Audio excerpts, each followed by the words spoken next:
தற்போது முகமது பின் சல்மான் அமெரிக்காவிலே அவருடைய கேந்திரங்களோடு மையம் கொண்டிருக்கிறார். அமெரிக்காவுக்கு 100 லட்சம் கோடியை முகமது சல்மான் பரிசாக அறிவித்திருக்கிறார். ஏபிசி நிருபர் கொலைகாரன் என்று கேட்ட கேள்விக்கும் அவர்கள் கடுமையான எதிர்வினையை காட்டியிருக்கிறார்கள். லெஸ் அட்வான்ஸ்டு F-35 அப்படின்னா என்ன? இன்னைக்கு உலகத்துல அமெரிக்கா தன்னை பெரும் ஆதிக்க வல்லாதிக்க செல்வது அவர்களின் செல்வம். அது கடன் வாங்கியோ காவலோ அது இரண்டாவது செல்வம்.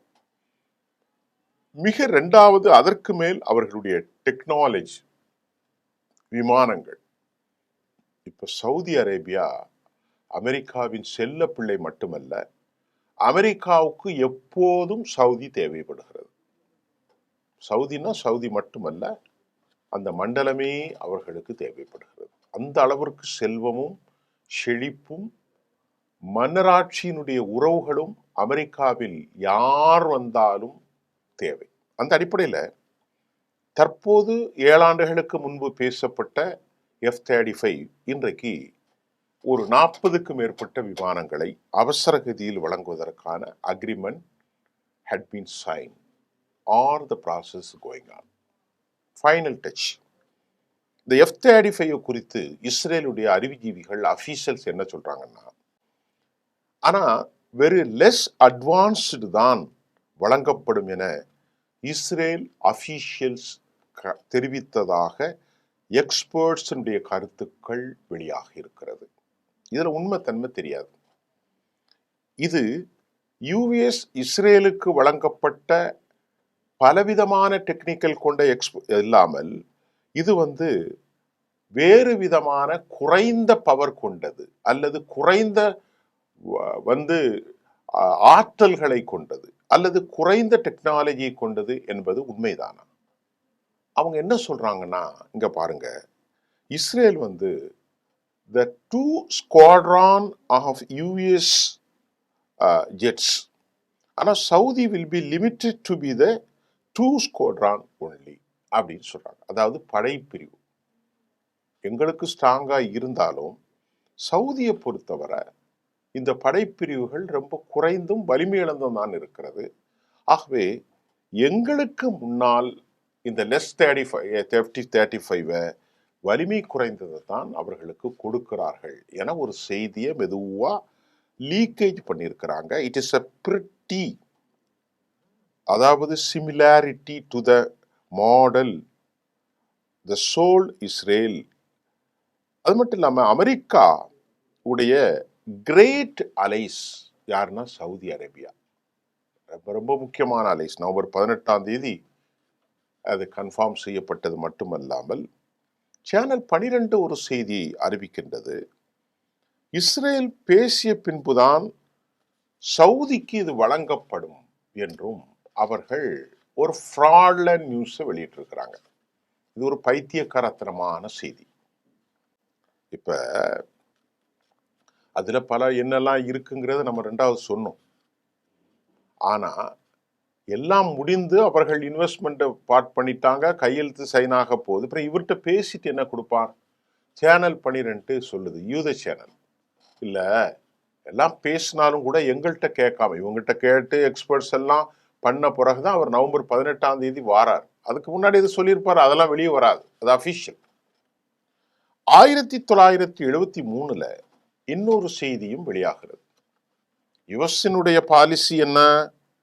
மத்திய கிழக்கில் அமெரிக்காவுடைய பாலிசி இஸ்ரேல் வலிமையாக அங்கு இருக்கணும் அப்படின்னா அவங்க பாலிசி, அதாவது ப்ராக்சி ஆஃப் யுஎஸ். அங்க இருந்தாதான் நமக்கு மத்தவனை மிரட்டணும், அது பாலிசி. கிட்டத்தட்ட 52 வருஷம் தாண்டி போச்சு. இப்ப இந்த பாலிசி அவர்கள் பின்பற்றுவதன் விளைவாகத்தான் சிஏஏ போன்ற உளவு அமைப்புகள் கனெக்டட் வித் மொசாத் அவர்களுடைய செய்திகள் ஒரு பவுண்டரி லெஸ் ஆம்பிட்ரி, அதாவது எந்த ஒரு வரைமுறையும் வரம்பும் இல்லாமல் ஒரு குறிப்பிட்ட விவகாரம் இல்லாமல் அது போய்கிட்டு over common of every things. இஸ்ரேலை பொறுத்தவரை அமெரிக்கா வந்து F-35 மாடல் ஒரு புதிய தொழில்நுட்பத்தை இஸ்ரேலுக்கு வழங்கியதாகவும் அதுல என்னெல்லாம் இருக்கு அப்படின்ட்டு எக்ஸ்பர்ட் சொல்றாங்க. வெப்பனைசேஷன், வெப்பன் சிஸ்டம், ரைட்டு, அதுல மல்டி இருக்கும், அதை நம்ம தனியே பேச தேவையில்லை. நான் பொதுவாக தலைப்பு மட்டும் சொல்றேன், நிறைய இருக்கு, அதெல்லாம் சொன்னா ரொம்ப நேரம் ஆகும். வெப்பன் சிஸ்டம், ரேடார் சிஸ்டம், அது மாதிரி jamming capability and other upgrades, இது எல்லாம் இருக்கிறது. இதுவும் இருந்தால்தான் சவுதிக்கு சாத்தியப்படும். இதெல்லாம் சவுதிக்கு தெரியும். ஏமாற்றி ஒன்ன புடுங்கி கொண்டு கையில கொடுத்துட முடியாது. எல்லா சிஸ்டமும் இருக்கு. அதுல ஆயுதங்களை கொண்டு போறது, துல்லியமாக டிசைசிவ் ஃபைண்ட் அவுட், எதிரிடைய மண்ணை கையை தூக்கி ரேடார்ல அவங்க ஹிடன் பண்ணி உள்ள போறது, பெனிட்ரேட் ஆகிறது, எல்லா சிஸ்டமும் இருக்கு. வார் systems, weaponization system, radar, jamming capabilities and other new upgrades. இப்போ ஐஏஎஃப் என்ன சொல்றது? இஸ்ரேல் ஆர்மி ஃபோர்ஸ் வான் என்ன சொல்றாங்க? ஏர்ஃபோர்ஸ், எப்பா சவுதி எங்களுடைய ஏர் சுப்பீரியார்ட்டை அண்டர்மைன் செய்யக்கூடாது என்று ஒரு கண்டிஷன் போடுறாங்க. இப்போ அங்க வச்சு அமெரிக்காவிட்ட இந்த ஃபிளைட்டை வச்சு தானே எல்லாம் பண்ணிட்டு இருந்தான், பங்கர் பஸ்ட்ல இருந்து அவ்வளோ. இப்போ அவனுக்கு போட்டியா சவுதி வந்துட்டான். சவுதிக்கு எம்ப பண்ணா ஐஏஎஃப் என்ன சொல்றான்? ஒருவேளை Saudi F-35 வாங்கிட்டானா AM-260 joint advanced வந்து டெக்னிக்கல் மிசைல் சாத்தியமா அப்படின்னு ஒரு கேள்வியும் அங்கே வருகிறது. F-35ல AIM-260 joint advanced tactical missiles, இந்த 120 missile pulse JATAM, the most sensitive missile technologies associated with F-35 platform. புரிஞ்சுக்கிட்டா உங்களுக்கு? 120 mile plus 120 mile plus இதை வந்து JATAM, அது பேரு JATM, இது most sensitive missile technologies associated with F-35 platform. இது குறித்தும் அவர்கள் சந்தை. இதெல்லாம் வந்து மேல இருந்து அடிச்சு காலி பண்ணிடுவாங்க. கரெக்டா துல்லியமா தாக்குறது. கிட்டத்தட்ட 101 மில்லியனுங்க அமெரிக்க டாலர். ஒரு F-35 ஃபிளைட் ரேட்டு 101. இதெல்லாம் ஐஏஎஃப் கவர் பண்றாங்க. என்னடா நமக்கு ஈஸியா சவுதி வந்துட்டான்னா என்ன பண்றது? நம்மகிட்ட 2 ஸ்குவாட்ரான் இருக்கு ஃபுல் ஃபோர்ஸ்ல, அவங்ககிட்ட 2 ஸ்குவாட்ரான் இருந்தாலும் லிமிட்டட் ஃபோர்ஸ் தான் இருக்கு. அப்படி எல்லாம் பல சந்தைகளை வைத்திருக்கிறது. ஐஏஎஃப் இந்த அர்ஜென்ட்டா இந்த கேள்விகளை ரைஸ் பண்றாங்க. இப்போ இது கொடுத்தனால இஸ்ரேல் எதிர்கட்சிகள் இப்போ பார்லிமெண்ட் செஷன்ல அவங்க என்ன சொல்றாங்க? ரொம்ப கவலைப்படுறாங்க. ஏன்னு சொன்னா மேரியூ ரிப்போர்ட்ஸ் வந்து பார்லிமெண்ட் செஷன்ல அவங்க இதை அக்வயரிங் பண்ணதை மிகுந்த கவலைக்குரிய ஒன்றாக எதிர்கட்சிகள் நம்ம நாட்டில் வைக்கிற குற்றச்சாட்டை வச்சுட்டு நெத்தனியாகு சரண்டர் ஆயிட்டாரு என்று குரல் எழுப்பியிருக்கிறாங்க. குவாலிட்டேட்டிவ் மிலிட்ரி எட்ஜ் சேல்ஸ் முன்பே ஃபைனலைஸ்டு ஆயிட்டா QME.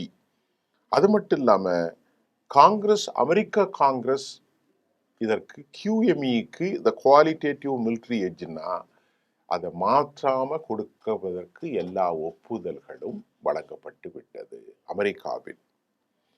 F-35 UAE ஓகே, அடுத்து. ஆகவே இப்ப இதுல என்ன பிரச்சனைனா, எல்லா நாடுகளுக்கும் அவங்க கொடுத்துட்டா எனக்கு என்ன மதிப்பு? நான் இதை வச்சுட்டு தானே எல்லாத்தையும் பயமுறுத்திக்கிட்டு இருந்தேன். துருக்கிக்கு கொடுத்துட்டா யுஏக்கு போயிட்டு அமெரிக்கா எல்லாம் போயிடுச்சுன்னா, அப்படின்னா சைனா இந்த டெக்னாலஜி அக்சஸ் டு US, இந்த கவலையை யார் எழுப்பியிருக்கிறா? CIA எழுப்புகிறது. அவன் லைட்டா கண்டுபிடிச்சா அப்படியே வந்து ஆட்டம் போட்டு கதையை முடிச்சிருவான். சரியா? ஆக இந்த மாதிரி ஒரு சூழ்நிலையில் தற்போது நிலைமை மிக மோசமாக இருக்கிறது. இந்த நிலையில இப்பொழுது இது ஒரு நிலைதான். இந்த மாதிரி ஒரு விவகாரத்தில் அமெரிக்காவுக்கும் அரபு நாடுகளுக்கும் சவுதிக்கும் இடையில இணக்கமான சூழ்நிலை நடக்கின்றது. இந்த இணக்கமான சூழ்நிலை வேக்கி கொண்டாலும் அமெரிக்காவினுடைய தூதர் மைக் ஹுக்கபி, யுஎஸ் அம்பாசிடர், வழக்கம் போல் செட்டிலர்ஸ் இல்லை என்ற வாமிட்டை அவர் கக்கியிருக்கிறார். செட்டிலர்ஸ் ஆக்கிரமிப்புகள்லாம் ரொம்ப குறைவா இருக்கு, அங்கெல்லாம் பாரம்பரியான மக்கள் தான் வாழுகிறார்கள் என்றும் சொல்லுகிறார். அவர்கள் ஜுடேயா சமோரியா அக்காலத்திலிருந்து வழித்தோன்றர்கள் என்றும் பிபிலிக்கல் ரைட்ஸ் குறித்தெல்லாம் அவர் பேசுகிறார். இந்த நிலையில் ஐடிஎஃப் எல்லை கண்ட்ரோல் இருப்பதை அவர்கள் அடிக்கிறார்கள். அது வேறு செய்தி. அமெரிக்கா சவுதியோடு நட்புறவும் F-35 கொடுப்பதும் IAF கவலைப்படுவதும் நெசட்ல இவருக்கு எதிராக அடிமை என்று சத்தம் போடுவதும் சைனா அக்சஸ் பண்ணும் அக்வயர் பண்ணிக்கக்கூடிய வாய்ப்புகள், இதெல்லாம் இன்றைக்குள்ள செய்தியில என்னென்ன நடக்குது பார்க்குறோம். இவ்வளவு பணத்தை கொடுத்து அது லோ கிரேடை வாங்குறதுக்கு அந்த அளவுக்கு பைத்தியக்காரனா சவுதி இருக்காதுன்னு நம்ம நம்புறோம்.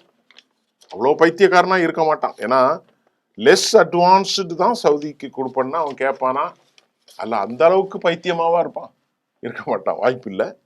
பொறுத்திருந்து பார்ப்போம். நன்றி.